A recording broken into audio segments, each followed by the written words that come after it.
Good evening students, मेरे class 6 के प्यारे प्यारे बच्चों। आपके कल हिंदी एग्ज़ाम है, इसके लिए आपको ढेर सारी शुभकामनाएं। क्वेश्चन आंसर ठीक सोच समझ के लिखना है ना, ज़्यादा लंबा लेंथी आंसर मत लिखना।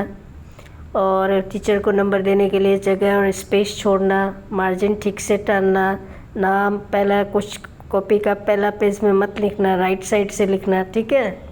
तो ये सब बातें इम्पोर्टेंट है। यहाँ मैंने ये 2024-25 का PPT 1 का क्वेश्चन पेपर कलेक्ट किया है स्टूडेंट से। तो यहाँ जो स्टूडेंट के टिक है उस पर ज़्यादा ध्यान, अगर वो सही है मेरे आंसर से मिल रहे हैं तो ही ध्यान देना, जो मैं बोलूँ उस पर ज़्यादा गौर करना, ठीक है। और मेरे वीडियो आपको कैसे लगते हैं फीडबैक्स देना, लाइक करना, शेयर करना, कमेंट करना।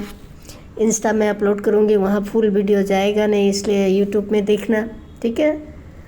और शुरू करते हैं।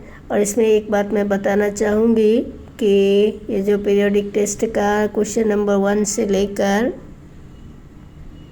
1 का ये बसंत बुक का है। आप लोगों का बुक चेंज हो गया, मल्हार आ गया, तो ये सब बसंत का क्वेश्चन आंसर रीडर का काम नहीं आएगा। हम आते हैं, ये क्वेश्चन थोड़ा उल्टा पुल्टा दिया हुआ है, खैर आप देख लेना। तो अब आते हैं हम 2 पे है व्याकरण का। नंबर 2 क्वेश्चन है केशव ने श्यामा, ये दिए गए कारण इसमें दिए गए। व्याकरण में आते 3rd नंबर पे से। भाषा के कितने कौशल है? भाषा के 4 कौशल है, बोलना, सुनना, लिखना, पढ़ना। इनको भी याद कर लेना, ओके। परिवार में माता पिता दादा दादी से बालक किस भाषा को सीखता है, उसे कौन सी भाषा कहते हैं? मातृभाषा। जिस शास्त्र से भाषा के शुद्ध रूप और प्रयोग का ज्ञान होता है उसे क्या कहते हैं? व्याकरण। भारतीय संविधान में मान्यता प्राप्त भाषाएं कितनी हैं? 22। भाषा को लिखने का ढंग क्या कहलाता है? लिपि। कश्मीरी भाषा की कौन सी है? कश्मीरी प्रांत की भाषा कौन सी है? डोगरी। व्याकरण के नियमों के ज्ञान से भाषा के किस रूप का ज्ञान प्राप्त होता है? शुद्ध रूप का। जब किसी बोली में साहित्य रचना की जाती है और लिखी जाती है, लिखित रूप में जनमानस तक पहुँचती है, तब वह बोली कहलाती है। बोली क्या कहलाती है? उपभाषा। भारतीय संविधान के अनुच्छेद 343 के अनुसार 14 सितंबर 1949 में हिंदी भाषा को कार्यालय भाषा 343 पहला वाला का। समाचार पत्र, पुस्तकें, दुकानदारों पर लिखे नाम, वस्तुओं के पैकेटों पर लिखे गए नाम, दाम आदि, ये सब भाषा के कौन से रूप है? लिखित रूप है। 323 दिया है, गलत है। ऊपर 9 नंबर वाला मैंने 343 दिया, देख लेना, बुक से कंसल्ट कर लेना, ठीक है।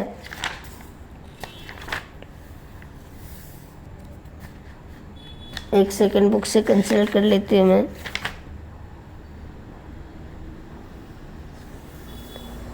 आ, 343 ही है, 343 करेक्ट है। तो ये वाला पहला नंबर का नंबर वाला होगा। और 10 नंबर जो है, समाचार पत्र, पुस्तकें, दुकानों पर लिखे गए नाम, वस्तुओं के पैकेटों पर लिखे गए नाम, दाम आदि, ये सभी भाषा के लिखित रूप है। दिए गए वाक्यों के सामने सही और गलत का चिन्ह लगाए। भाषा द्वारा बातचीत होती है, करेक्ट। संकेत द्वारा मन के सारे भाव प्रकट होते, रॉन्ग। गद्य के ऐसे अंश जिन्हें पहले नहीं पढ़ा गया उसे अपठित गद्यांश कहते, करेक्ट। अप्रत्यक्ष गद्यांश के द्वारा विद्यार्थियों का अर्थ ग्रहण की क्षमता का मूल्यांकन किया जाता है, करेक्ट। भाषा केवल बोली जाती है, रॉन्ग। भाषा बोली और लिखी भी जाती है, पढ़ी भी जाती है। प्रस्तुत गद्यांश को पढ़कर दिए गए प्रश्नों के उत्तर लिखें। भारत की उत्तरी सीमा पर स्थित जम्मू व कश्मीर एक छोटा सा राज्य है। यह राज्य अपनी प्राकृतिक सुंदरता के लिए पूरे विश्व में प्रसिद्ध है। श्रीनगर इसी राज्य की राजधानी है। श्रीनगर झेलम नदी के दोनों तटों पर बसा हुआ सुंदर शहर है। एक तट से दूसरे तट तक जाने के लिए झेलम नदी पर कई पुल बने हैं। पुल माने ब्रिज। श्रीनगर में एक बहुत बड़ी और सुंदर झील है। इस झील का नाम डल झील है। अब जम्मू कश्मीर भारत की कौन सी सीमा पर स्थित है? तो जम्मू कश्मीर भारत की उत्तरी सीमा पर स्थित है। श्रीनगर किस नदी के तट पर बसा हुआ है? नदी झेलम नदी के तट पर बसा। श्रीनगर किस राज्य की राजधानी है? तो श्रीनगर जम्मू और कश्मीर की राजधानी है। फिर श्रीनगर में स्थित झील का नाम बताइए। डल झील। गद्यांश में से कोई 2 विशेषण शब्द का प्रयोग कीजिए। विशेषण शब्द का प्रयोग। स्थित से राज्य की राजधानी, प्राकृतिक सुंदरता एक है, सुंदरता आ जाएगा। और दूसरा आ जाएगा यही जो गद्यांश आएगा इसकी कोई गारंटी नहीं है, प्रश्न भी बदल सकता है, लेकिन थोड़ा बहुत तो इम्पोर्टेंट आपको मिल ही जाएगा।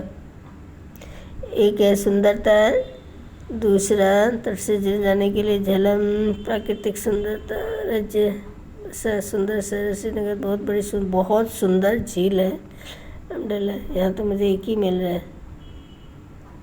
सुंदरता ध्यान से कोई दो विशेषण शब्द छाट कर लिखिए। सुंदरता, एक तो सुंदरता हो गया और दूसरा